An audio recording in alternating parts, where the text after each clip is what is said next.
तर आज आपण बनवणार आहोत सांबर. सांबरसाठी घेतली आहे घरची ही डाळ. ही स्वच्छ पाण्यात धुवून घ्यायची आहे आणि याला 2 शिट्ट्या करून घ्यायच्या आहेत.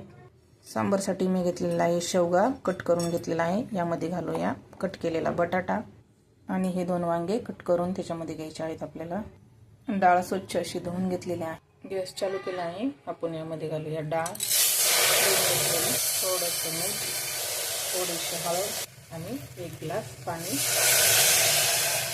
याला आपण 2 शिट्ट्या करून घेऊया. ह्या सांबरसाठी मी शेवगा, बटाटा आणि वांग चिरून घेतलं आहे.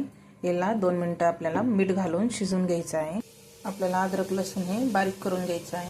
फोडणीसाठी आपण घेतलेलं आहे अद्रक लसूण, कढीपत्ता, कांदा आणि टोमॅटो.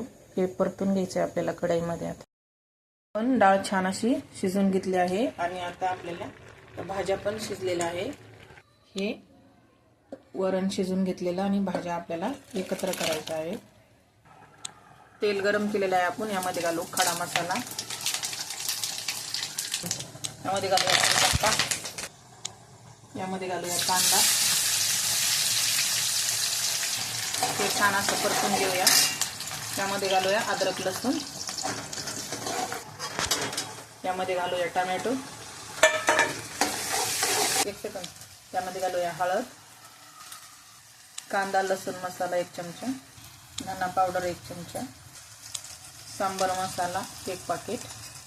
छान मसाला आपला परतून झालेला आहे. यामध्ये घालूया वरण आणि भाज्या. यामध्ये घालूया थोडंसं पाणी, यामध्ये घालूया थोडंसं मीठ, यामध्ये घालूया बारीक चिरलेली कोथिंबीर.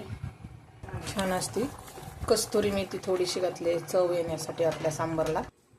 छान असा आपला सांबर तयार झालेला आहे. अशा छान छान रेसिपींसाठी लाईक करा, फॉलो करा. थँक्यू.